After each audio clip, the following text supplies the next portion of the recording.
மதிமுகம் நேயர்களுக்கு வணக்கம். இது அரசியல் திணை. இன்னைக்கு நம்ம அரசியல் திணையில சிறப்பு விருந்தினராக பங்கேற்க போறவங்க யாரு அப்படின்னா, அதிமுகவின் அமைப்பு செயலாளரும் மற்றும் ஓபிஎஸ் அவர்களின் ஆதரவாளருமான நாஞ்சில் கோலப்பன் அவர்கள் தான். வாங்க அவங்கள சந்திக்கலாம்.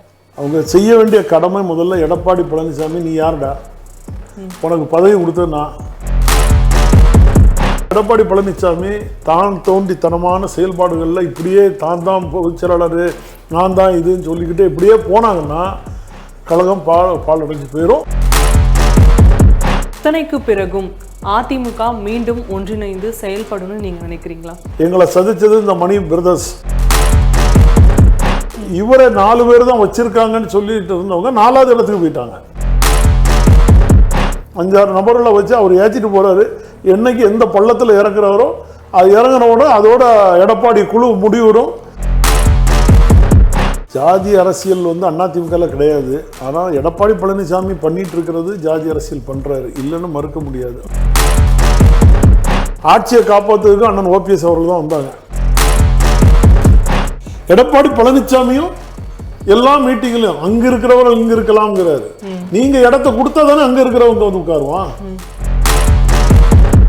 இனிமேல் இந்த கட்சியை காப்பாற்றினாலும் அண்ணன் ஓபிஎஸ் அவர்கள் தான் வருவாங்க. திருமதி சசிகலா அம்மையார் மட்டும் தனிமையா நின்று செய்ய முடியாது.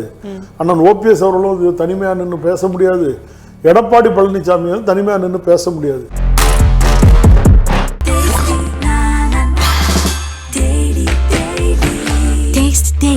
Taste the Daily.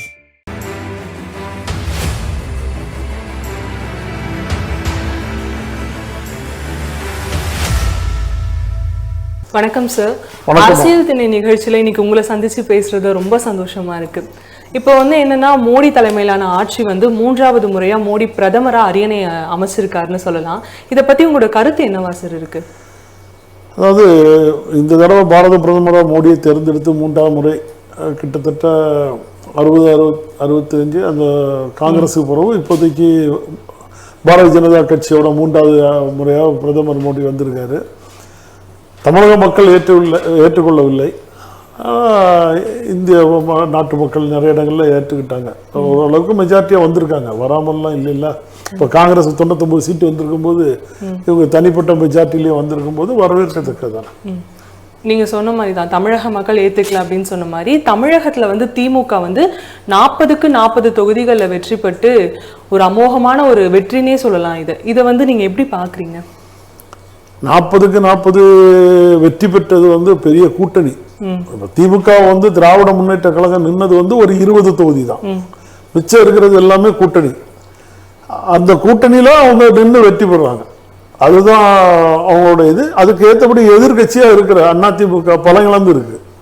4 பிரிவா இருக்கு. களத்துல வேற யாரும் இல்லை.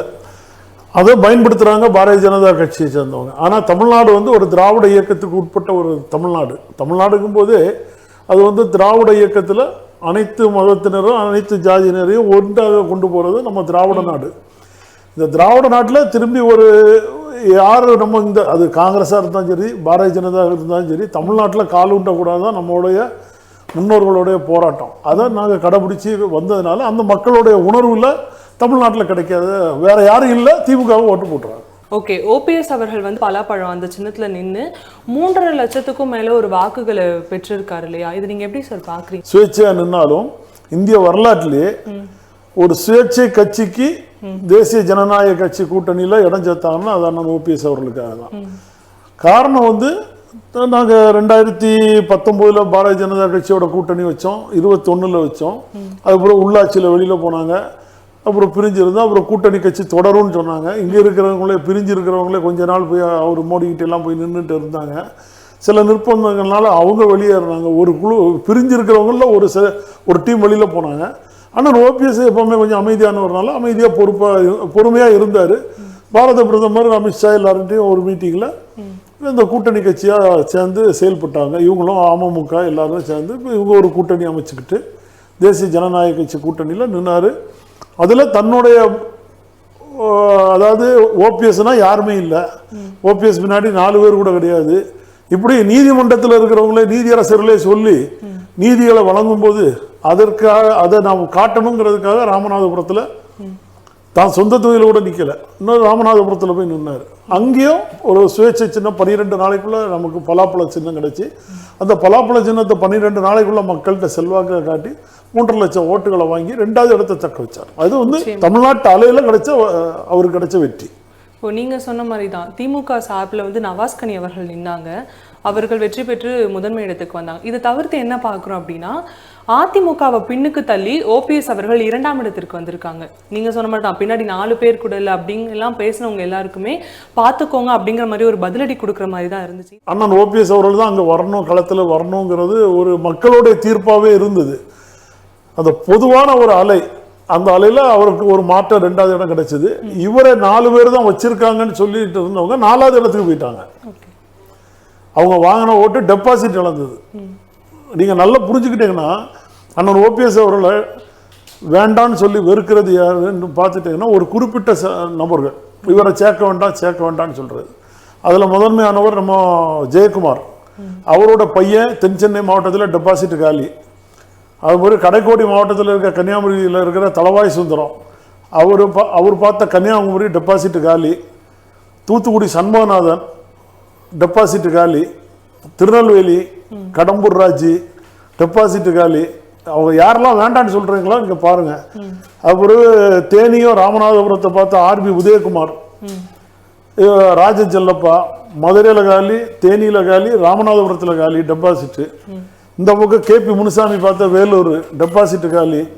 இப்படி எல்லாம் நீங்கள் பார்த்துக்கிட்டீங்கன்னா யாரெல்லாம் ஓபிஎஸ் அண்ணனை சேர்க்கக்கூடாதுன்னு சொல்லி இந்த கட்சி அபகரிக்கணும்னு திட்டம் போடுறாங்களோ அவங்கவுங்க பார்த்த மாவட்டத்தில் டெபாசிட் காலி ஆகியிருக்காங்கிறது தான் உண்மை. இந்த தீர்ப்பை வந்து இந்த 2024 மக்கள் தீர்ப்பாக கொடுத்துருக்காங்க. விக்கிரவாண்டி இடைத்தேர்தல் வந்து ரொம்ப பரபரப்பாக பேசப்பட்டிருக்கு. ஆனால் இப்போ என்னன்னா, தமிழகத்தில் வந்து ஒரு பிரதான கட்சியாக இருக்கிறதுன்னு பார்க்க போனால் திமுக, அதுக்கு அடுத்தது உள்ள அதிமுக ஒரு பிரதான எதிர்கட்சி அப்படின்னு சொல்லலாம். ஆனால் இப்போ எடப்பாடி அவர்கள் என்ன சொல்லியிருக்காங்கன்னா, இல்லைங்க நாங்கள் இந்த இடைத்தேர்தலில் நிற்கலை அப்படிங்கிற மாதிரி ஒரு கருத்தை வந்து முன் வச்சிருக்காங்க. முதல்ல பயத்தின் உச்சம்.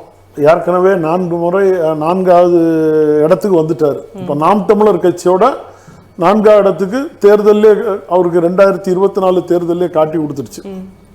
ஒரு சில இடங்கள்லாம் நாம் தமிழர் கட்சிக்கு கீழே போயிட்டாங்க. பாரதிய ஜனதா கட்சிக்கு 3வது இடத்துக்கு வந்துட்டாங்க. இந்த தேர்தலில் நின்னாலும் அங்கே அவரை ஏற்று திமுகவை ஏற்று களம் இறங்குறது தேசிய ஜனநாயக கட்சி கூட்டணியில் பாட்டாளி மக்கள் கட்சி. அவங்க கொஞ்சம் அங்கே பெரும்பான்மையானவர்கள். அவங்க இல்லைன்னா சேலத்தில் எடப்பாடியே ஜெயிக்க முடியாது. அது உண்மை. அதுதான் அவர் வந்து லாஸ்ட்டாக 10.5% கொடுத்து தான் ஜெயிக்கிறதுக்காகவே கொடுத்தவராகவும் எடப்பாடி பழனிசாமி. அது அவருக்கு தெரியும். அதனால அவங்க பயந்துட்டாங்க. அது ஒரு பயம். 2வது இடைத்தேர்தல் வரும்போது பணம் செலவு பண்ணணும். அந்த பணத்தை செலவு பண்ணுறது நீயா நானாங்கிறது உள் பிரச்சனை போட்டி. நான் என்ன கேட்குறேன், 8 தொகுதியை பார்த்துட்டு மாவட்ட செயலாளராக தாம் பெரிய ஜாம்பவனாக இருந்து பெரிய ஒரு பொதுக்குழுவை ரத்து சொன்ன சிவி சண்முகம் இன்னைக்கு தோத்து தானே இருக்காரு. எம்பியா, ராஜ்யசபா எம்பியா தானே இருக்காரு. ரிசைன் பண்ணிட்டு விக்கிரவாண்டியில் நிற்கலாமே, அந்த ஆளுமையை காட்டலாமே. ஏன் கேபி முனுசாமி இதே போல ஒரு 6 மாசத்துல ராஜ்யசபா எம்பியை ரிசைன் பண்ணியிருக்காரு. வேப்பனப்பள்ளியில் நிற்கும் போது 6 மாசத்துல ஒரு ராஜ்யசபா எம்பி இழந்திருக்கோம். விடுங்க, ராஜ்யசபா நமக்கு எதுக்கு, விக்கிரவாண்டி மக்களுக்கு போய் நிற்கலாமா. மாவட்ட செயலாளர் தானே அவர் தொகுதியில் 8 பேர் தொகுதியே பிரிக்கக்கூடாதுன்னு சொல்லிட்டு இருக்கிறாரு. யாருக்கும் பிரித்து கொடுக்கக்கூடாது. அதனால தானே பிரச்சனை. ஓபிஎஸ் வேண்டாம்னு சொல்கிறது.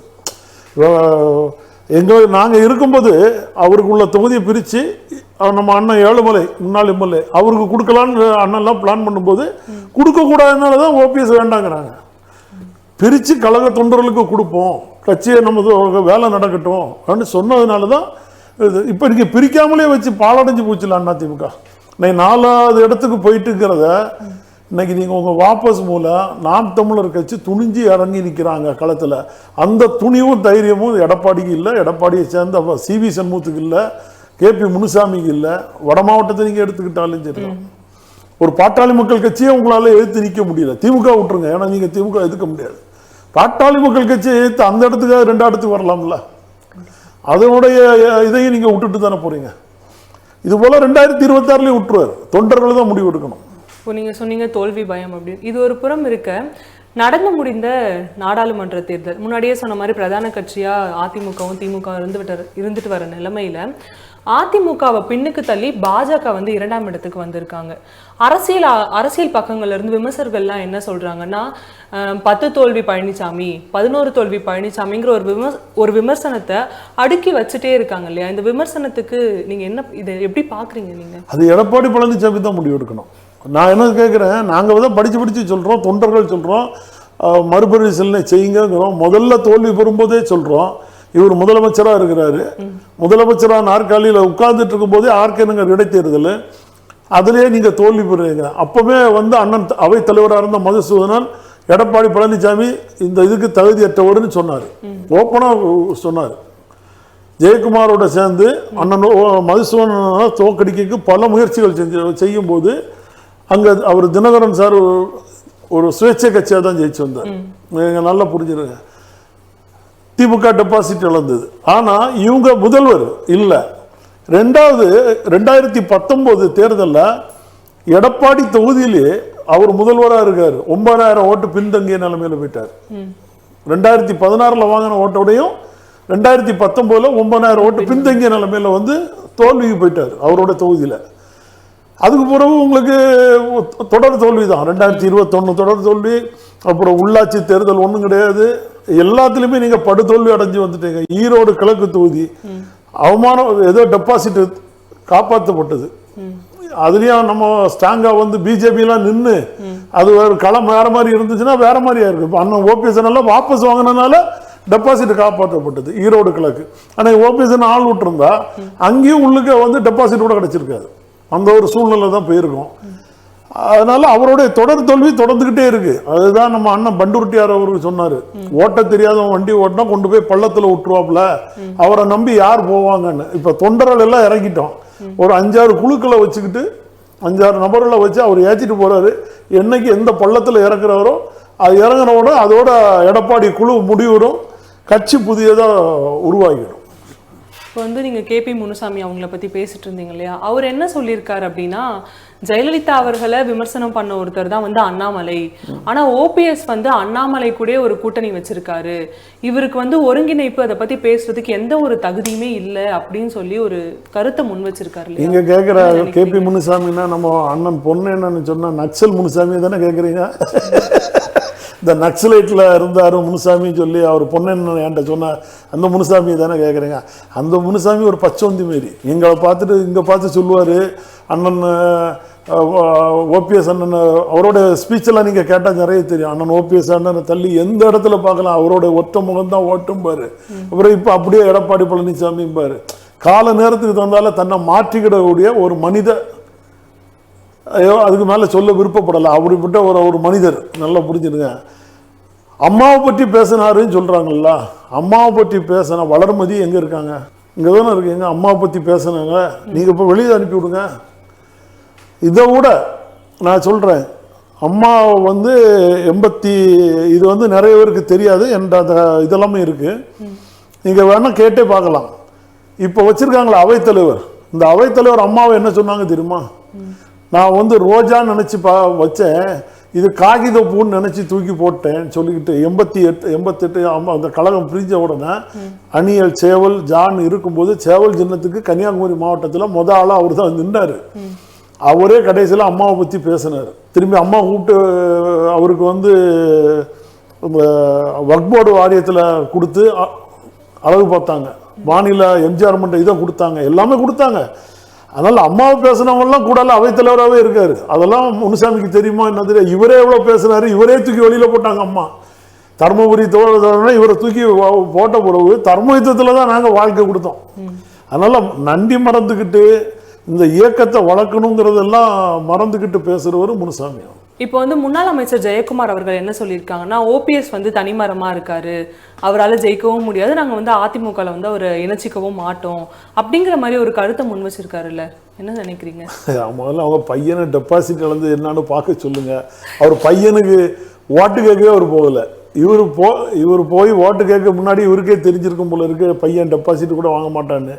அவர் பையனும் முதல்ல ஓட்டு கேட்டாது தென் சென்னைக்கு போனாரா கேளுங்க. சீட்டு வேணுங்கிறதுக்காக தானே பாரதிய ஜனதா கட்சி வேண்டான்னாங்க. பிஜேபி அதுக்கு கொடுக்குறாங்கன்னு சொன்னோன்னா வேண்டான்னு, நம்ம அதை உடைக்கிறதுக்கு ஒரு மூல காரணம் ஜெயக்குமார் உண்டு. அவரோட பையனுக்கு சீட்டு வாங்கணும் தென் சென்னையிலங்கிறதுனால சரி அவர் சொந்த ராயபுரம் தொகுதியில் பெரிய நாங்கள் ஒரு செம்படை தூக்கிட்டு அலையிறோம்னு சொன்னார. இப்போ அந்த தொகுதியில் எத்தனை இடத்துல வந்திருக்காராம் அதை கொஞ்சம் கேட்டு சொல்லுங்க. அவர்லாம் வந்து சும்மா அதான் சொல்றேன்ல, ஓட்ட தெரியாதவங்க வண்டிக்குள்ள இருக்கிற நபர்ல இவர் ஒரு நபர். எடப்பாடி ஓட்டுற வண்டியில பள்ளத்துல பாதாளத்துக்கு போற நபர்ல இவர் ஒரு நபர். இப்போ வந்து ஓபிஎஸ் அவர்கள் வந்து அதிமுக வந்து கைப்பற்றணும் அப்படிங்கிற எண்ணத்தெல்லாம் தாண்டி அதிமுக காப்பாற்றணும் அப்படிங்கிற ஒரு எண்ணத்துல இருக்காங்க. அந்த ஒரு எண்ணத்துல இப்போ இருக்காங்க. ஆனா அதிமுக தரப்புல இருந்து என்ன சொல்றாங்க அப்படின்னா, நாங்க யாரையும் இணைச்சுக்க தயாராகவே இல்லை அப்படிங்கிற மாதிரி ஒரு கருத்தை தொடர்ந்து முன் வச்சுட்டு இருக்காங்களே, என்ன நினைக்கிறீங்க? அதாவது அவர் சொல்றது நானும் ரவுடி தான் வடிவேல் போல சொல்லிக்கிட்டு இருக்கலாம். எடப்பாடி பழனிசாமியை பொறுத்த வரைக்கும் தொண்டர்கள் இது வந்து 1.5 கோடி தொண்டர்களுடைய இயக்கம். 80% தொண்டர்கள் சேர்ந்தா இந்த இயக்கத்தை வழி நடத்தணும்னு புரட்சி தலைவர் எம்ஜிஆர் அவர்களுடைய விதி இருக்கு. விதி மட்டும் இல்ல, ஒரு தலைவன் ஒரு இயக்கத்தை உருவாக்கினா அந்த இயக்கத்துக்கு தன்னுடைய சொத்து கூடாலேயே இந்த இயக்கத்தை எழுதி வச்சிருக்க, உயிர் எழுதி வச்சு பத்திரம் பயிற்சி வச்சிருக்காரு செங்கல்பட்டுல. அப்படிப்பட்ட ஒரு தலைவன் எதிர்காலத்தில் இப்படி வந்துச்சுன்னா 80% தொண்டர்கள் கொண்ட கட்சி தான் இந்த இயக்கத்தை நடத்தணும், இல்லைன்னா இந்த இயக்கத்தை மூடிடணும்னு முடிவெடுத்து வச்சிருக்காரு. இது எல்லாமே போய் காது கேளாதவர், அதாவது மாற்றுத்திறனாளிகள் அவர் வந்து இது பண்ணியிருக்காருல, அந்த பள்ளிக்கூடத்துக்கு கல்லூரிகளுக்கு எல்லாம் போய் சேர்ந்துடணும், இந்த ட்ரஸ்ட்டுக்கு போய் சேர்ந்துடணும்னு சொல்லி அவரோட உயிரை படித்தவங்களுக்கு தெரியும். நீங்கள் 80% நிர்வாகிகளை காசு கொடுத்து வாங்கி வச்சுட்டு பொதுச் செயலாளர்ந்து தம்பட்டை அடிக்க முடியாது. காலப்போக்கில் எல்லாம் பார்த்துக்கிட்டே இருக்காங்க. கால நேரம் மாறும்போது மாறிடுவாங்க.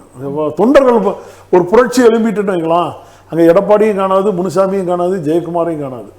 அது வரைக்கும் போயிட்டே இருப்பாங்க. ஏன்னா இப்போ எதிர்கட்சி பீரியடு எல்லா தொண்டனும் நலிவிட்டு இருக்கிறாங்க.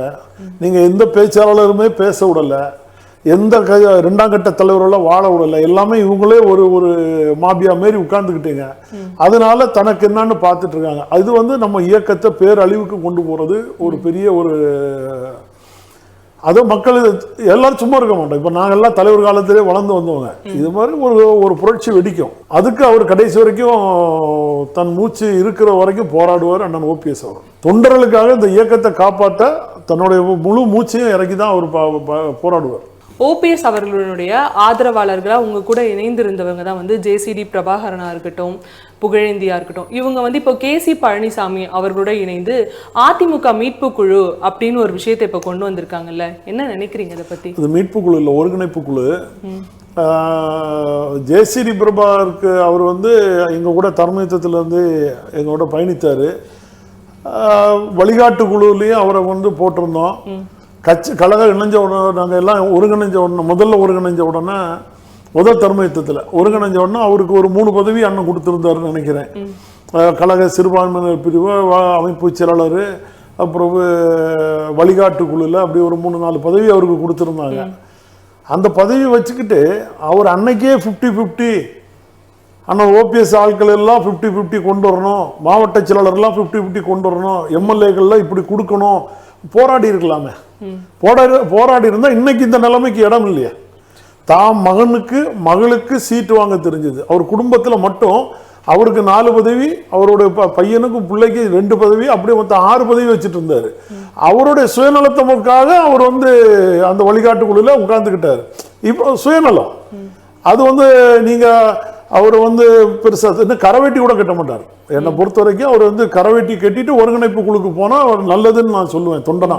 ஏன்னா தனிப்பட்ட முறையில் அவருடைய காழ்ப்புணர்ச்சியெல்லாம் கிடையாது. நல்லா அண்ணன் தம்பியா நாங்கள் பேசுவோம், அது வேற கதை.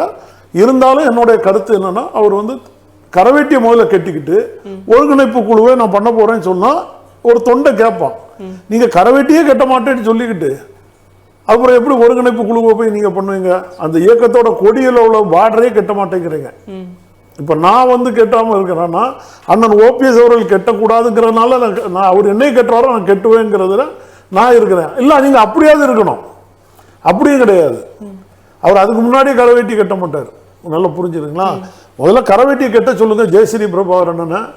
அதுக்கப்புறம் ஒருங்கிணைப்பு குழுவை பத்தி பேசட்டும். தான் பிள்ளைகளுக்கெல்லாம் பதவி வாங்காம தன்னை நம்பி வர தொண்டர்களுக்கு பதவி வாங்கி கொடுக்கணும்னு எண்ணம் வரட்டும். ஒருங்கிணைப்பு குழுவை அவர் நடத்துகிற பற்றி பிரச்சனை இல்லை. புகழேந்தி அது வந்து அவர் வந்து பல மரம் தாவுனவர். ஒரு மரத்துல நின்னவர் கிடையாது. அவர் அப்படியே தாவுவாரு. அவரை பத்தி நம்ம கேட்டா உடனே நான் அம்மாவுக்கு சொத்தை கொடுத்தேன், நான் இதை பண்ணுனேன்னு பல முறை சொல்லிக்கிட்டே இருப்பாரு. அதுக்கு விளக்கம் திருமதி சசிகலா அம்மையார் தான் கொடுக்கணும். ஏன்னா எங்களுக்கு தெரியும் என்ன கொடுத்தாரு, எப்படி கொடுத்தாரு, ஏன் அம்மா அதுக்கப்புறம் திரும்பி இவரை 2016 புறக்கணிச்சு வச்சிருந்தாங்க. அதெல்லாம் நம்ம சொல்லி அவரை அசிங்கப்படுத்தக்கூடாது. ரெண்டாவது அமமுக போனார், அமமுகவில் உட்காந்துட்டு திரும்பி வெளியில் வந்துட்டார். அப்புறம் திரும்பி எடப்பாடிக்கிட்டே தான் நின்னார். எடப்பாடி அவர் ஏற்றலை. அப்புறம் அண்ணன் தான் ஏற்றினார். அண்ணன் தான் கொள்ளைப்பரப்பு செயலாளர். அதுலேயும் எனக்கு பாதி வேணும்னு சொல்லிட்டு கொள்ளைப்பரப்பு செயலாளரை பாதியை பிரித்து பாதியாக போட்டு உட்காந்து இருக்கிற மாவட்ட செயலாளர்கள் எல்லாம் கூட்டிகிட்டு போய் சுற்றினார். அதனால் அவரை ஒரு நகைச்சுவை மன்னனாக நம்ம எடுத்துக்கிட்டு மாறிக்கிட வேண்டியதுனா ஒழிய இந்த ஒருங்கிணைப்பு குழுவெல்லாம் நாங்கள் வந்து, ஏன்னா நீங்கள் ஒருங்கிணைப்பு குழுன்னு வைக்கிறீங்கன்னா அப்போ இத்தனை ஆண்டு காலம், இந்த 2 ஆண்டு காலம் நம்ம போராடுறது எதுக்காக? அதுதான் அந்த 88 மாவட்ட செயலாளரும் தலைமை கழக நிர்வாகிகளும் கேட்குறோம். இப்போ இந்த 2ஆம் கட்ட தர்மயுத்தம் நடந்தது எதுக்காக? ஒருங்கிணைப்புக்கு தானே நடத்துறோம். நம்ம எல்லாம் கட்சி ஒருங்கிணைக்கணும், வாங்க கூடி பேசுவோம் வாங்கன்னு சொல்லி தானே நீதிமன்றத்துக்கு அண்ணன் செலவு பண்ணிக்கிட்டு நீதிமன்றத்துக்கு போயிட்டு மாநாடு ஒன்று நடத்திக்கிட்டு ஊரா போய் எல்லா தொண்டர்களையும் பார்த்துட்டு இருந்தது எல்லாமே இந்த ஒருங்கிணைப்பு தானே. நீங்க வந்து பேசினா எப்படி கலந்து வரலாம். அண்ணன் ஒருங்கிணைப்பாளர் பதவி 2026 வரைக்கும் செல்லுங்கிறது நீதிமன்றத்தில் பெண்டிங். இன்னைக்கு வரை ஸ்டில் பொதுச் செயலாளர் வந்து எல்லாம் இடைக்காலமா இன்றியமா வாங்கினப்பட்ட பதவி தான். இன்னும் மெயின் பெட்டிஷன் கீழே தான் இருக்கு. மெயின் பெட்டிஷன்ல இதுவரைக்கும் எடப்பாடி பழனிசாமி எந்த விதமான மனுக்களும் அவர் தாக்கல் செய்யலை. அதுதான் நிலுவையில் இருக்கு. அது இனிமேல் உரிமையல் நீதிமன்றத்திலிருந்து எழும்பி வரும்போது நீதிமன்றத்தோட தீர்ப்புகள்லாம் மாறும். யாரு எதுக்காக உதவி பண்ணி கொடுத்து ஈரோடு கிழக்குக்காகவும் பெங்களூர் இந்த கர்நாடகாவில் வந்த தேர்தலுக்காக யாரெல்லாம் உதவி பண்ணினாங்கன்னு தெரியும். இப்போ நீங்கள் அவங்களே எதுக்குறதுனால அது காலங்கள் மாறும்போது தேர்தல் கமிஷன்லாம் போயிட்டு வரும்போது இந்த பொதுச் செயலாளர் ரத்து ஆகும். அது ஆட்டோமேட்டிக்காக அண்ணன் நடத்திட்டு இருப்பாரு. அதனால இந்த ஒருங்கிணைப்பு குழுவை பற்றி ஒரு புகழேந்தியை பற்றி நான் அது வந்து பெருசாக சொல்கிற அளவுக்கு அவர் ஒன்றும் பெரிய ஆள் இல்லை. அதனால அவர் சும்மா அண்ணனை வச்சு தான் எல்லாமே இந்த அடுத்த முனுசாமி நினச்சிக்கிட வேண்டியதான். முனுசாமி பார்ட் 1, இது பார்ட் 2. கூடால இருந்து போனதில் பார்ட் 2. சமீபத்தில் வந்து பத்திரிகையாளர்கள் வந்து எடப்பாடி அவர்களை சந்திச்சு இந்த மீட்பு குழுவை பற்றி பேசும்பொழுது அவர் என்ன சொன்னார்னா, ரோட்ல போறவங்களுக்குலாம் பதில் சொல்லணும்னு எனக்கு அவசியம் கிடையாது அப்படிங்கிற ஒரு வார்த்தையை முன் வச்சுட்டு, எப்படி சொல்றது, ஒரு மாதிரி உக்கிரமான இருந்துச்சு அந்த வார்த்தை. என்ன சார் நினைக்கிறீங்க அதை பற்றி? அகம்பாவம் ஆணவம் உச்சத்தில் இருக்கு. அது அழிவை நோக்கி போகுது. அந்த வார்த்தைகள் வந்து ஒரு தலைவனுக்கு வரக்கூடாது. அதாவது அதுக்கு நான் ஒரு உதாரணத்துக்கு ஒன்று சொல்கிறேன். புரட்சி தலைவர் எம்ஜிஆர் அவர்கள் வந்து புரட்சி நடிகராக இருக்கிற காலத்திலிருந்து திராவிட முன்னேற்ற கழகத்துக்காக உழைத்தவர். அதாவது திமுகங்கிற ஒன்றை தமிழ்நாட்டுக்குள்ளாடி உட்கார வச்சவர். பெரும்பங்கு புரட்சி தலைவர், புரட்சி நடிகர். ஆனால் அவர் குண்டடிப்பட்டு இருக்கிற அந்த ஒரு போஸ்ட்டுக்கே நம்ம வந்து ஓட்டு வாங்கினவர். எல்லாரும் எம்ஜிஆர் அமெரிக்காவில் இருக்கும்போது தான் நீங்கள் தெரியும், இங்கே பரங்கிமலையில் நின்று ஜெயிச்ச வரலாறும் இருக்கு தலைவருடைய. அப்படிப்பட்ட திராவிட முன்னேற்ற இயக்கத்துல இருந்து தன்னை தூக்கி வெளியில போட்ட உடனே தனி கட்சி ஆரம்பிச்சு 77 ஆட்சிக்கு பிடிச்சி திரும்பி 80 ஆட்சி கலைக்கப்பட்டது. திரும்ப மீண்டும் 80 அவர் மாபெரும் வெற்றி பெற்று பெரிய மாபெரும் வெற்றி பெற்றார். 80 வெற்றி பெற்று வந்த பிறகு 82 இதே ஒடிசா முதல்வர் இப்போ இருக்கிறவரோட அப்பா பிஜி பட்நாயக் அவர் வந்து நம்ம திராவிட முன்னேற்ற கழகத்தோடு இணைச்சு பேசுவோம் சொல்லி இதே கெஸ்ட் ஹவுஸில் கூப்பிட்டு பேசும்போது அன்னைக்கு இருந்த புரட்சி தலைவர் எம்ஜிஆரே வந்தார். திரு கருணாநிதி அவர்களோட திராவிட முன்னேற்ற கழக தலைவர் அதாவது திரு கருணாநிதி அவர்களோட பேச்சுவார்த்தைக்கு இன்னைக்கு இருக்கிற பண்டுருட்டி ராமச்சந்திரன், அங்க இருக்கிற முத்துசாமி அண்ணன், இவங்களுக்கெல்லாம் தெரியும். முத்துசாமி அண்ணன் இவங்க எல்லாம் கடு எதிர்ப்பு தெரிவிச்சாங்க. பேசக்கூடாது, வேண்டாம், நம்ம மாபெரும் வெற்றியோடு இருக்கோம், வேண்டாம்.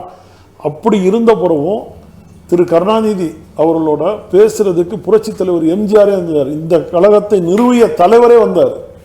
பேசுவோம். பேசிக்கிட்டு இருக்கும்போது நீங்களும் நானும் பேசி முடிவு எடுக்க வேண்டியது, இது எதுக்கு ஒடிசால இருந்து வந்திருக்காருன்னு கேட்டவர். பேச்சுவார்த்தை தோல்வி பெற்றது ரெண்டாவது விஷயம். ஆனா பேசுறதுக்காக வந்தார். அதுபோல எஸ்டிஎஸ் கோவப்பட்டு போகும்போது அவர் வீட்டில் போய் சாப்பிட்டு எஸ்டிஎஸ் கூட்டிட்டு வந்து விட்டார். தொண்டனை போகக்கூடாது, என்ன ஒரு தொண்டனை என்ன இழந்து போகக்கூடாது. தமிழ் மகன் உசேன் புரட்சி தலைவர் எம்ஜிஆரை ஏற்றுட்டு திரும்பி அவர் திமுகவில் இருந்து அண்ணா திமுக வந்தார். வந்துட்டு திரும்பியும் திமுகவுக்கு போகிறதுக்காக தலைவரை ஏற்று அவர் வெளியே போயிட்டார். கட்சியை ரிசைன் பண்ணிட்டார். மாவட்ட செயலர் பதவி வேண்டான்னு ரிசைன் பண்ணிட்டார். இவர் மைசூரில் இருந்து உடனே என்னுடைய தொண்டனை இழக்க விருப்பப்படலைன்னு தமிழ் மகன் ஹுசேனை உள்ள அரவணைச்சவர். இப்படி புரட்சி தலைவர் எம்ஜிஆர் அது போக அடுத்தால புரட்சி தலைவி அம்மா தன்னை சினிமா உலகத்திலிருந்தே பல முட்டுக்கட்டைகளை போட்டு பல பிரச்சனைகளை இடையூறுகளை கொடுத்து புரட்சி தலைவருடைய பல பல நெருக்கங்களுக்கு இடையூறாக இருந்தவர் அண்ணன் ஆரம் வீரப்பன் அவர்கள் ஊரறிஞ்ச விஷயம் படமே எடுத்து காட்டியிருக்காங்க. அப்படிப்பட்ட இடத்துல அவரே கொண்டு வந்து மந்திரி சபையில் உட்கார வச்சாங்க. தன்னை யாரெல்லாம் எழுத்தாங்களோ அந்த 91 அந்த அரியணையில் நிறைய பேரை உட்கார வச்சு அழகு பார்த்தாங்க. கே.ஏ. கிருஷ்ணசாமி அப்படி ஒரு சில ஆட்கள் எல்லாம், ஏன்னா நாவல நெடுஞ்சலையும் கூட எல்லாம் அங்கே முதல்ல வரல மாட்டேன், அந்த மாதிரிலாம் ஒரு இதாக போனவங்க எல்லாத்தையும் கொண்டு வந்து உட்கார வச்சு பார்த்தவர் அம்மா அவர்கள். அப்படிப்பட்ட ஒரு இயக்கத்தை இன்னைக்கு ஒரு பிரிவினை மனவேதனைகளால் மாற்றத்தில் இருக்கிறவங்க யாரோ இருக்கட்டும், நான் இது வெளியில் போனவங்கள நான் சொல்லலை, அவர் ரோட்டில் போகிறவங்க தெருவில் போகிறவங்க சொல்லலாம். நீங்கள் எங்கேருந்து வந்தீங்க? கூவத்தூரில் தவுந்து தானே வந்தீங்க. திருமதி சசிகலா அம்மையார் சொல்லலைன்னா நீங்கள் யார்? அது வரைக்கும் எடப்பாடி பழனிசாமி யாருக்கு தெரியும்? கூவத்தூர் கதாநாயகன் சொன்னால் எடப்பாடி பழனிசாமின்னு தெரியும். அதான உண்மை. நான் அவர் சொல்ல, அதாவது இதுக்காக சொல்லல, ஒருத்தரை யாரையுமே எந்த ஒரு தொண்டனையுமே நம்ம உதாசீனப்படுத்தி பேசக்கூடாது. அது புகழேந்தியா இருக்கட்டும், ஜெயஸ்ரீ பிரபாகரா இருக்கட்டும், கே.சி. பழனிசாமியா இருக்கட்டும், இல்லை யாரானாலும். இது வந்து திருமதி சசிகலா அம்மையார் பேசினா அது சூரியனை பார்த்துங்கிறது நல்லா புரிஞ்சுடுங்க. அண்ணன் ஓபிஎஸ் அவர் கட்சி விட்டு போயிட்டாரு, அவர் கிடையாதுங்க, அவர் சுயநலவாதிங்கிறது. அப்புறம் இப்படி பேசினா நீங்கள் தெருவில் உள்ளவங்க பேசுனாங்க. இப்போ அம்மாவோட உதவியாளர் பூங்குண்டா நிறைய பதிவு போட்டுறாரு, அவன் யார் சொல்றதுக்குங்கிறாங்க. இப்படியெல்லாம் வந்து உள்ளுக்கு போய் நிறைய பிரச்சனைகள். இப்படி எல்லாரும் சொல்றாங்க. நான் என்ன கேட்குறேன், பாரத பிரதமர் சொல்றாரு ஒன்றுச்சு வாங்கங்கிறாரு, அமித்ஷா சொல்றாரு, உள்துறை அமைச்சர் சொல்றாரு. நான் வந்து அரசு ரீதியாக சொல்றேன், அரசியல் ரீதியாக சொல்லலை. தமிழக முதல்வர் அதுங்க நல்லா புரிஞ்சிடணும். ஏன்னா அங்கே பார்க்குறாங்க இந்த ஒரு கட்சியோட உளவுத்துறை இது. தமிழக முதல்வர் திரு ஸ்டாலின் அவர்கள் என்ன சொல்றாரு, நீங்கள் எல்லாம் ஒன்றுச்சிருந்தா தேசிய கட்சி உள்ள வராதுங்கிறாரு. நமக்கு எதிர்கட்சியாக இருக்கிறவங்க பலம் கொண்டு இருக்கணுங்கிறத எதிர்பார்க்கிறாரு. நான் அதான் சொல்றேன், அரசு ரீதியாக சொல்றேன், அரசியல் ரீதியாக சொல்லலை.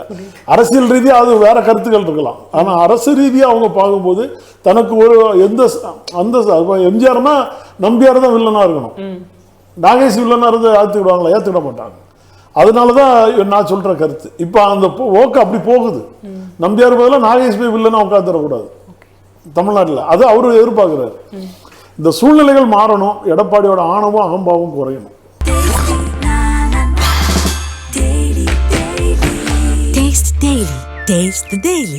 இவ்வளவு நாளா ரொம்ப அமைதியா எங்க இருக்காங்கடா அப்படின்னு தேடுற அளவுக்கு தான் வந்து சசிகலா அவர்களே இருந்துட்டு இருந்தாங்க. ஆனா இப்போ ரீஎன்ட்ரி கொடுத்த மாதிரி வந்து என்னோட ஆட்டம் ஒன்றும் முடியல, இனிமே இருக்கு அப்படிங்கிற மாதிரி ஒரு ரீஎன்ட்ரி ஒன்று கொடுத்துருக்காங்க இல்லையா? எப்படி பாக்குறீங்க, என்ன நினைக்கிறீங்க? இல்லை, தொண்டர்களோட தொண்டர்களாக நானும் வேடிக்கை தான் பார்த்துட்டு இருக்கணும், அவ்வளோதான். வேற ஒன்றும் சொல்ல இல்லை. அவங்க செய்ய வேண்டிய கடமை முதல்ல, எடப்பாடி பழனிசாமி நீ யாருடா, உனக்கு பதவி கொடுத்தனா ஆனால் கேட்க வேண்டிய காலங்கள் எல்லாம் மாறி போயிடுச்சு.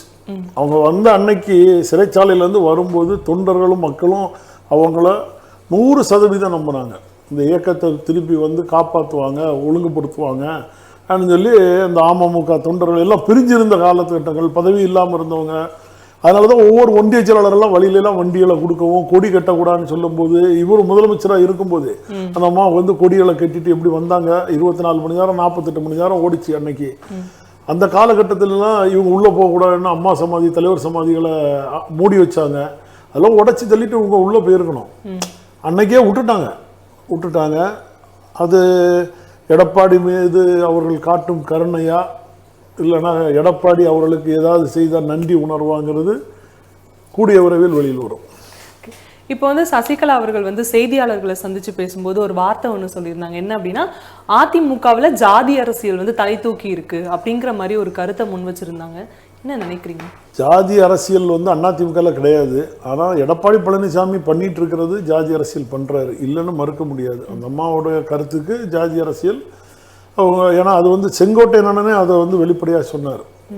இனிமேல் வந்து கொங்குல இருக்கிறவங்க அந்த குறிப்பிட்ட சமுதாயத்தை சேர்ந்தவங்க தான் முதலமைச்சராக இருக்கணும், பதவியில் இருக்கணுங்கிறாங்க. அதே மாதிரி பதவியிலையும் அவங்க ஆல்மோஸ்ட் இருக்கிறாங்க.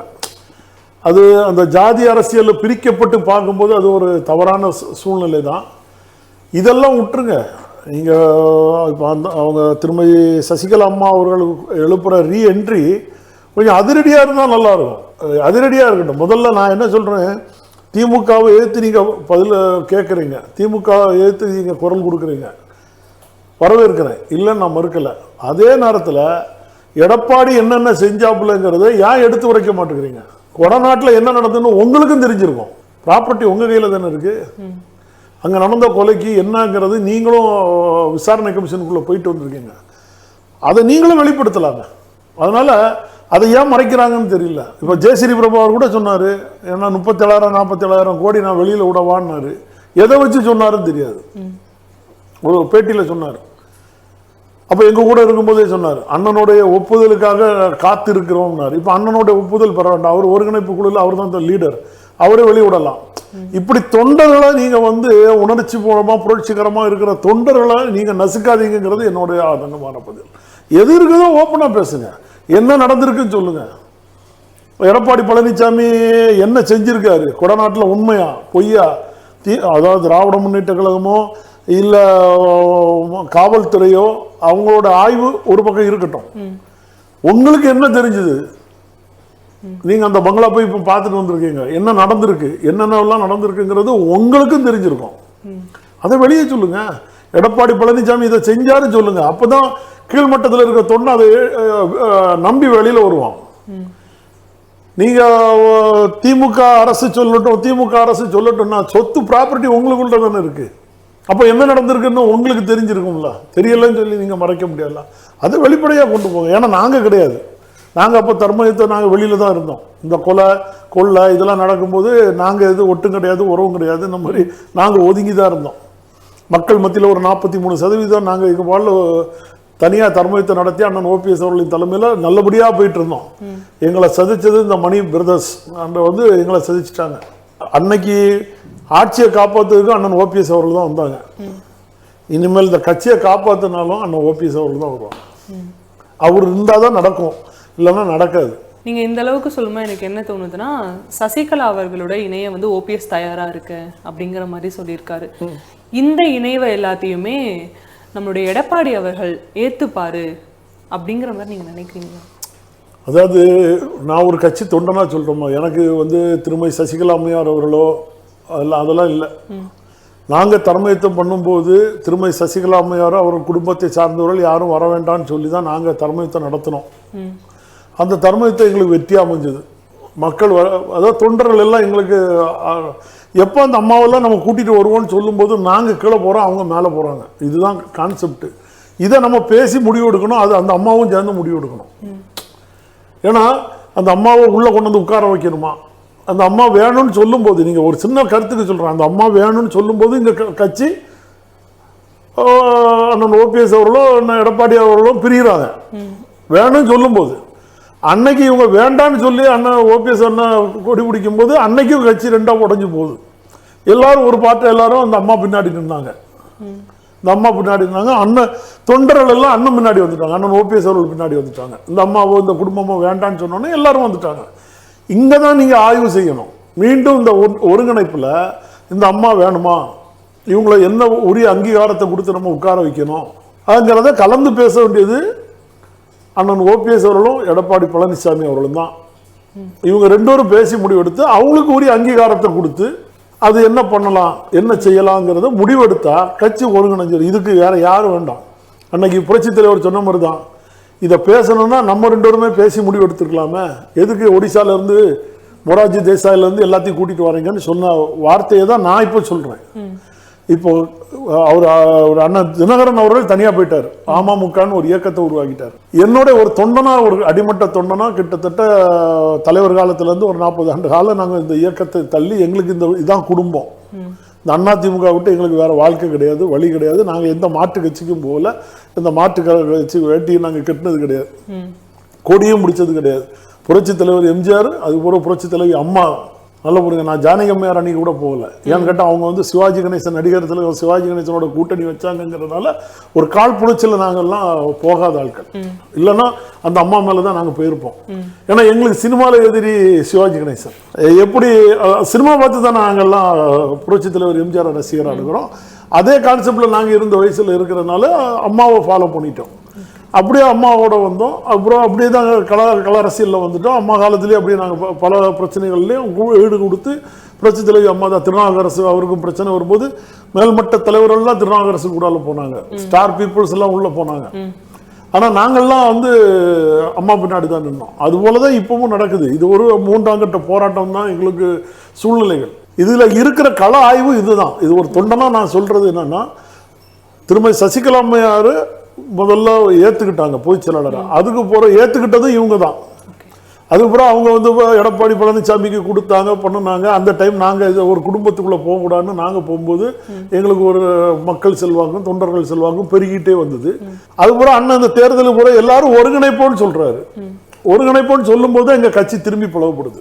திரும்பி அவங்க வேண்டாம் போண்டாம் ங்கிறது ஒரு அவங்களால பாதிக்கப்பட்டவர்களால உள்ள கருத்துக்கள். அதை தான் கலந்து ஆலோசிச்சு இதை 3 பேரும் சேர்ந்து தான் பேசி முடிவு எடுக்கணும். திருமதி சசிகலா அம்மையார் மட்டும் தனிமையாக நின்று செய்ய முடியாது. அண்ணன் ஓபிஎஸ் அவர்களும் தனிமையாக நின்று பேச முடியாது. எடப்பாடி பழனிசாமியும் தனிமையாக நின்று பேச முடியாது.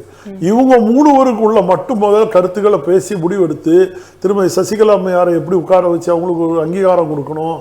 அது போக இவங்க 2 பேரும் எந்த அங்கீகாரங்களை எடுத்து நம்ம வழி நடத்தணும் சொன்னால் கழகம் ஒருங்கிணையும். இல்லாமல் எடப்பாடி பழனிசாமி தான் தோண்டித்தனமான செயல்பாடுகளில் இப்படியே தான் பொதுச் செயலாளர் நான் தான் இதுன்னு சொல்லிக்கிட்டே இப்படியே போனாங்கன்னா கழகம் பால் அடைஞ்சு போயிடும். நீங்கள் இன்னைக்கு 20% வந்தாச்சு, நாளைக்கு இன்னும் 10% ஆகும். அடுத்த 5% வரும்போது தேர்தல் ஆணையமே என்ன பண்ணிடுவாங்க, மாநில உரிமை கட்சியிலேருந்து ஒதுக்கிடுவாங்க. சின்னம் பதிக்கப்பட்டுரும். நம்ம நாம் தமிழருக்கு கீழே போன மாதிரி அவங்க 10% 20% அவங்க ஏறி போவாங்க. பிஜேபி 10% 20% ஏறி போவாங்க. அடுத்தல நம்ம இப்போ வேறு விஜய் வேறு அடுத்த கட்சி ஆரம்பிக்கும் போது இளைய சமுதாயங்கள் எல்லாம் நடைமுறைக்கு உரியது தானே. அதெல்லாம் இவர் சிந்திக்கணும். இந்த காலகட்டத்தை நம்ம தவற விட்டுட்டு கடைசி காலத்தில் போய் சேர்ந்தாலும் நம்மளை மக்கள் நம்ப மாட்டாங்க. நீங்கள் உள்ள நாள் பூதாவும் பிஜேபி கூட கூட்டணி வச்சுக்கிட்டு கடைசியில் போய் நான் சிறுபான்மையினரை காப்பாற்றினேன்னா மக்கள் நம்பினாங்களா? நம்பலை. அதுபோல தான் நான் சொல்கிறேன். இப்போவே இந்த 1 மாதம் 2 மாதத்துக்குள்ளே இதுக்கு ஒரு முடிவு எடுத்து தீர்மானம் பண்ணிட்டோம்னா நம்ம ஒரு எதிர்கட்சி அந்தஸ்தில் நம்ம அழகாக செயல்படுத்தலாம். மக்கள் 2026 நம்மளுடைய அரசு அமைக்கணுங்கிற ஒரு இதில் போகும்போது மற்றவங்க நம்மளை நம்பி வருவாங்க. இல்லைன்னா களம் காண முடியாது. தொடர்ந்து பேசிட்டு இருக்கோம். எல்லா இடத்துலையும் நீங்கள் முன் வச்ச ஒரு விஷயம், முக்கியமான விஷயம் என்னன்னா, அதிமுகவை திருப்பி எப்படியாச்சும் முன்னிலைப்படுத்திடணும், மேலே தூக்கி கொண்டு வந்துடணும் அப்படிங்கிற மாதிரி பேசிட்டு இருக்கீங்க. ஆனால் அதிமுகவோட தரப்பில் என்ன சொல்லப்படுறாங்கன்னா, எடப்பாடி அவர்களை மீறி வெளியே போனவங்க வந்து கண்டிப்பாக ஜெயிக்க மாட்டாங்க, அவங்க நாங்கள் சேர்த்துக்கவும் மாட்டோம் அப்படிங்கிற மாதிரி ஒரு விஷயத்தை தொடர்ந்து முன் வச்சுட்டு இருக்காங்களே. அது சொல்கிறவங்க தான் நானே சொல்கிறேன்னு. அதாவது அதிமுகவை திருப்பி கொண்டு வரணும்னு பிரைம் மினிஸ்டர்லேருந்து முதல்வர் வரைக்கும் எல்லாரும் தான் நினைக்கிறாங்க. ஏன்னா அப்படி ஒரு மாபெரும் இயக்கம். புரட்சி தலைவர் எம்ஜிஆர் ஒரு ஆண்டு காலம் நம்ம பயணித்திருக்காரு. 2வது அம்மா அவர்கள் இது தொடர்ந்து கிட்டத்தட்ட 35-40 ஆண்டு காலம் பயணித்த முதலமைச்சர் இருந்த நாற்காலியில் இருந்த அரியணையில் இருந்த கழகம். இது வந்து மக்கள் மத்தியில் செல்வாக்கான கட்சி. இந்த இயக்கம் பால் விட்டு போகக்கூடாதுங்கிறதுனால தான் நாங்கள் எல்லாருமே சொல்கிறோம். கேட்கறவங்க 4-5 பேர் கேட்காம தானே பிரிச்சுட்டு இருக்காங்க. இப்போ இறுதியாக எனக்கு என்ன கேட்கணும் அப்படின்னா, இத்தனைக்கு பிறகும் அதிமுக மீண்டும் ஒன்றிணைந்து செயல்படணும்னு நீங்கள் நினைக்கிறீங்களா? செயல்படணுங்கிறதா எங்கள் தொண்டரோட விருப்பமா? அதாவது என்னுடைய காலத்திலிருந்து நாங்கள் அதிமுகன்னு வந்துட்டோம். இந்த அதிமுக பால் விட்டு போகக்கூடாதுங்கிறது எங்களுடைய கருத்து. ஆனால் இதில் வாழ்ந்து கோடி கோடியாக அனுபவிச்சு இன்னைக்கு இப்போ எல்லாம் தொழிலதிபர்கள் வேஷத்தில் இருக்கிறாங்கல்ல, அவங்களும் முடிவெடுக்கணும். தலைவர்களால் அம்மாவால் எவ்வளவோ பெரிய தொழிலதிபர்கள் நிறுவனர்கள் பெரிய பெரிய தலைவர்கள்லாம் வெளியில் இருக்காங்க, அவங்களும் முடிவெடுக்கணும். அது மாதிரி இங்கே கொள்ளையடித்தவங்கள நிறைய இருக்கிற முன்னாள் மந்திரிகள் அவங்க வேலை நிறைய ஊழல் குற்றச்சாட்டு எல்லாம் நிறைய இருக்குது. இதெல்லாம் மனசில் வச்சுக்கிட்டு அவங்களும் முடிவெடுத்து அடுத்த கட்ட ஜென்ரேஷனை உருவாக்கணும். இப்போ ஏன்னா இப்போ நாம் தமிழர் கட்சி ஒரு இளைஞர்கள் எல்லாம் உருவாக்கிட்டு இருக்காங்க. அடுத்தால நடிகர் விஜய் வந்து ஒரு கட்சி ஆரம்பிச்சப்போ அங்கே கொஞ்சம் இளைஞர்கள் பட்டாலும் வரும்போது நம்ம இயக்கத்திலே அதுக்கு தந்தாலும் உள்ள இளைஞர்கள் எல்லாம் நம்ம உருவாக்கணும்னா இந்த இயக்கம் வந்து ஏற்கனவே வாழையடி வாழையா உருவாகி வந்தது. இது அவங்க கொண்டு போய் மக்கள்கிட்ட செலுத்துறதுக்கு நமக்கு கவலை இல்லை. நம்ம பிரிவினை தான் நமக்கு பிரச்சனை. அவங்க கஷ்டப்பட்டு ஒரு 10%க்கு வரார் நாம் தமிழர் கட்சி. நம்ம மதிக்கணும் அதை. நீங்கள் இன்னைக்கு ரஜினிகாந்த் மற்றவங்கெல்லாம் வந்து வாழ்த்து சொல்றாங்க அவருக்கு. அதுவும் அவருக்கு நாளைக்கு ஒரு இளைஞர் பட்டாலும் ஒரு எழுச்சி. நீங்கள் நல்லா புரிஞ்சுக்கிடணும். அவங்க வாழ்த்து சொல்லும் போது ரஜினி ரசிகர்கள் இருக்கிற இளைஞர்கள் எல்லாம் நாம் தமிழர் கட்சியை பரவாயில்லம்பாங்க. அந்த ஒரு மனநிலைக்கு போகுது. அதை நம்ம ஒற்றுமையாகனா எல்லாருமே வாழ்த்து சொல்லுவாங்க. அதை நீங்க புரிஞ்சுடுங்க. அது எல்லாருமே பாராட்டுவாங்க. சரி, அவங்க நல்லபடியாக சேர்ந்துக்கிட்டாங்க, அண்ணன் தம்பிக்குள்ள ஒரு பிரிவினை. அதுதான் தலைவரே உரிமை குரல்ல பாடு, ஒரு தாய் வயிற்றில் பிறந்த உடன்பிறப்பில் சில பிரிவுகள் வந்தால் பிறகு ஒற்றுமையும் வரும்னு அந்த பாட்டை அவர் எடுத்து கொடுத்துருக்காரு. பிற்காலத்தில் இதெல்லாம் நடக்குங்கிறத தெரிஞ்சு அந்த பாட்டையே அவரை வந்து நமக்காக பாடி வச்சுட்டு போயிருக்காரு. அந்த பாட்டை நம்மெல்லாம் மனசில் நினச்சிக்கிட்டு கழகம் ஒன்றிணையணும், மீண்டும் ஆட்சிக்கு வரணும். இதுதான் அடிமட்ட தொண்டர்களுடைய கருத்து. ஏன்னா கட்சி தன்னால் ஒரு பதவி ஆசையால் பிளவுபட்டு போகக்கூடாதுன்னு அவர் நினைக்கிறாரு. அதே எண்ணம் எடப்பாடி பழனிசாமிக்கும் தன்னால் அவர் முதல்வராக இருந்தாச்சு, அமைச்சராக இருந்தாச்சு, மாவட்ட செயலாளராக இருந்தாச்சு, அந்த கட்சிக்கு நீதிமன்றத்தின் மூலம் பொதுச் செயலாளராக இருந்தாச்சு, எல்லாம் அனுபவிச்சிட்டாரு. இனி என்ன அனுபவிக்கணும்? அதே போல தான் அண்ணனும் சொல்றாரு, நான் எல்லாமே அனுபவிச்சிட்டேன். எதிர்கட்சி தலைவர், எதிர்கட்சி துணைத் தலைவர், அம்மா கொடுத்த பதவிகள் அனைத்துமே நான் அனுபவிச்சிட்டேன். எனக்குன்னு ஒன்றும் இல்லை. கீழே இருக்கிற தொண்டனை தான் காட்டணும், அவரை தான் நான் தலைவராக்கணும், முதல்வராக்கணும்னு நினைக்கிறார். எடப்பாடி பழனிசாமியும் எல்லா மீட்டிங்லையும் அங்க இருக்கிறவர்கள் இங்க இருக்கலாம்ங்கிறாரு. நீங்க இடத்த கொடுத்தா தானே அங்க இருக்கிறவங்க வந்து உட்காருவான். நீங்களே அதில் உட்காந்துட்டு அங்க இருக்கிறவங்க எங்க வருவான், அங்க இருக்கிறவங்க எங்க வருவாப்ல, நீங்க தானே உட்கார்ந்துட்டு இருக்கீங்க. நீங்க வழி விட்டு கொடுங்க, கீழே இருக்கவன் மேல வரட்டும், அவன் முதல்வராக உட்கார வைங்க. அது மக்கள் தேர்ந்தெடுப்பாங்க. யாரை உருவாக்கணும் என்னங்கிறது கண்டிப்பா மக்களும் உருவாக்குறாங்க. இந்த இயக்கத்தை உருவாக்கிய புரட்சித் தலைவர் எம்ஜிஆரும் புரட்சித் தலைவி அம்மா அவர்களின் ஆன்மாவும் கண்டிப்பாக வழிகாட்டும். நீங்கள் உங்கள் ஒற்றுமையை நிலைப்படுத்துங்க. நீங்கள் 3 பேர் மட்டும்தான் முடிவு எடுக்கணும். அண்ணன் தினகரன் அவர்கள் ஒதுங்கிட்டார். அவர் கூட்டணி தேர்தல் நேரத்தில் மட்டும்தான், மற்றபடி அவர் இந்த கான்செப்டுக்குள்ளே வரல. நீங்கள் 3 பேருக்குள்ளே என்ன முடிவு எடுக்கணும், உங்களுக்கு 3 பேருக்குள்ள என்ன நடவடிக்கைகளை நம்ம மேற்கொள்ளணும், இதை மட்டும்தான் பேசணும். இதுக்கு அண்ணன் ஓபிஎஸ் அவர்கள் ஒரு குழு அமைச்சு கொடுக்கணும்னு சொன்னாலும் அதுக்கும் அவர் தயாராக இருக்கார். ஒரு 4 பேர் 5 பேர் கொண்ட குழு அமைக்கிறதுக்கும் அவர் தயாராக இருக்கார். அதுபோல் எடப்பாடி பழனிசாமி ஒரு 4 பேர் 5 பேர் கொண்ட குழு அமைக்கணும். திரும்ப சசிகலா அம்மையார் அவர்களும் ஒரு 4 பேர் 5 பேர் கொண்ட ஒரு குழு அமைக்கணும். இந்த குழு முதல்ல பேசி முடிவு எடுக்கட்டும். அது ஒரு 3 பேரும் பேசுவாங்க. இதுதான் முடிவு வரும், ஒற்றுமை வரும். இதில் சில நெருடுகள் இருக்கும். அதுக்கப்புறம் 3 பேருமே கலந்து ஆலோசிச்சிட்டிங்கன்னா முடிஞ்சு போயிடும். அப்படித்தான் ஜார்ஜியால வந்து முடிவுகள் நடந்துச்சுமா. இதுக்கு இன்னொரு ஒருங்கிணைப்பு குழுன்னு ஒருத்தர் போறது, அவர் போறாரு. நான் என்ன கேட்குறேன், இங்கேருந்து போகிற ஜெயஸ்ரீ பிரபாகர், புகழேந்தி எல்லாம் இங்கேருந்து போகிறாங்கல்ல, நீங்கள் அங்கேருந்து எடப்பாடி சைட்லேருந்து ஒரு 2 பேரை கூட்டிகிட்டு வந்து உட்கார வச்சு இது ஒருங்கிணைப்பு குழுன்னு சொன்னால் மக்கள் ஏற்றிருப்பாங்க. ஓ, அங்கேருந்து ஒரு 2 பேர், நீ அங்கேருந்து யாருமே வரலையா? அதனால தான் அவர் வந்து என்ன சொல்லிட்டு போறாரு, தெருவில் போகிறவன்டெல்லாம் நான் பேச முடியுமான்னு போயிட்டார். இங்கே அண்ணனை பொறுத்த வரைக்கும் எங்கே இருந்தாலும் வாழ்க்கை இக்கரைக்கு அக்கறை பச்சைன்னு சொல்லிட்டு விட்டுட்டார். வேற என்ன சொல்ல முடியும்? நீங்கள் எடுத்த ஒரு முடிவுக்கு இது பண்ணிட்டாங்க. இதுதான் நடந்திருக்கு. இதெல்லாம் களையணும். இந்த மாதிரிப்பட்ட புற்று செல்லாம் வராமல் இருக்கணும். இப்போ அடுத்தால இன்னொரு டீம் கிளம்பும், நாங்கள் ஒருங்கிணைப்பு பண்ண போகிறோம்பாங்க. அதெல்லாம் வராமல் இருக்கணும்னா அண்ணன் ஓபிஎஸ் அவர்களும் ஒரு 4 பேர் 5 பேர் கொண்ட குழுவை அமைக்கட்டும். எடப்பாடி பழனிசாமி அவர்களும் ஒரு 4 பேர் 5 பேர் கொண்ட குழு அமைக்கட்டும். திருமதி சசிகலா அம்மையார் அவர்களும் 4 பேர் 5 பேர் கொண்ட குழு அமைக்கட்டும். இந்த குழு முதல்ல பேசி முடிவெடுத்து என்ன நிலைமைக்கு வரலாம், எப்படி எப்படி பிரிக்கலாம், மாவட்டத்துக்குள்ள உங்களுடைய பங்கு. இங்கே ஒற்றை தலைமை இனிமேல் நடக்காது, அது முடிஞ்சு போன வரலாறு. இப்போ 3 தலைமை இருக்கு. இப்போ ரீஎன்ட்ரிய திருமதி சசிகலா அம்மையாரோட 3 தலைமை ஆகிடுச்சு. அதுக்கு நீங்கள் அந்த அம்மாட்ட என்ன பேசணும், நீங்கள் என்ன பேசணும், இல்லை அந்த அம்மா எப்படி நம்ம உள்ள கொண்டு வரணுமா, கொண்டு வராண்டாமா, அவுட் ஆஃப் வேல நீங்கள் வைக்கணுமா, இது எல்லாமே நீங்கள் தான் முடிவெடுக்கணும். தொண்டனுக்கு எந்த வேலையும் கிடையாது. வந்தாலும் வரவேற்பார்கள், நல்லா புரிஞ்சுருங்க. வராமல் இருந்தாலும் கட்சி வாழணும்னு நினைப்பானோ, கட்சி அழியணும்னு நினைக்க மாட்டான். அது நல்லா புரிஞ்சிருங்க. எடப்பாடி பழனிசாமி இல்லைனாலும் அதிமுக வாழும். அது மட்டும் தான் நான் எப்பவும் சொல்வேன். எடப்பாடி பழனிசாமியால தான் தூக்கி வச்சாதான் அதிமுக உயருங்கிறத நீங்கள் நினைக்காதீங்க. இந்த அதிமுகங்கிற ஒரு பெரிய மிகப்பெரிய இந்த தேர் ஆழித்தேர் மாரி இதை இழுக்க அதிமுக தொண்டை தயாராக இருக்கிறான். தெருவில் விட்டுட்டு போக மாட்டோம். எங்கள் உயிரை கொடுத்தனாலாவது இந்த தேரை வந்து அலங்கரிப்போம். இன்னொரு தலைமையை நம்ம கொண்டு வரதுக்காக நாங்கள் பாடுபடுவோம். அதுல அண்ணன் ஓபிஎஸ் அவர்களும் தொண்டனாக தலைவனாக பணியாற்றுகிறார். அதே எண்ணம் எடப்பாடி பழனிசாமிக்கு வரணும். அதுதான் என்னுடைய கருத்து. தொடர்ந்து பேசிட்டு இருந்தோம், அதிமுகவை எப்படியாச்சும் ஒரு நிலைக்கு கொண்டு வரணும் அப்படின்னு சொல்லி பேசிட்டு இருந்தீங்க. இது எல்லாத்துக்கும் ஒரு விடை கிடைக்கணும் அப்படின்னா நம்ம காத்திருந்து பொறுமையா காலம் ஒரு நாள் பதில் சொல்லணும் அப்படின்னு தான் நம்ம எடுத்துக்க முடியும். இவ்வளவு நேரம் நான் கேட்ட எல்லா கேள்விகளுக்குமே ரொம்ப பொறுமையா இருந்து தெளிவா பதில் சொன்னீங்க. ரொம்ப நன்றி. மதிமுகம் சார்பாகவும் என்னுடைய சார்பாகவும் மனதார நன்றியை தெரிவித்து, நீங்களும் ஒரு வருங்காலத்துல பெரிய இதா இருக்கணும். உங்களுடைய கேள்விகளும் நல்லபடியா இருக்கு. கண்டிப்பா இளைஞர்களுடைய ஆதரவு எங்களுக்கு இன்னும் அதிமுக தேவை. இன்னைக்கு நம்ம அரசியல் திணை நிகழ்ச்சியில திரு நாஞ்சில் கோலப்பன் அவர்களை சந்திச்சு பல அரசியல் சம்பந்தப்பட்ட விஷயங்களை விவாதிச்சோம், பேசவும் செஞ்சோம். இதே போல வேறொரு ஆளுமையோட அரசியல் திணை நிகழ்ச்சியில உங்களை சந்திக்கிறேன். அதுவரை உங்களிடம் இருந்து விடைபெறுவது நான் மஞ்சுளா கோவிந்தன். நன்றி. Taste Daily.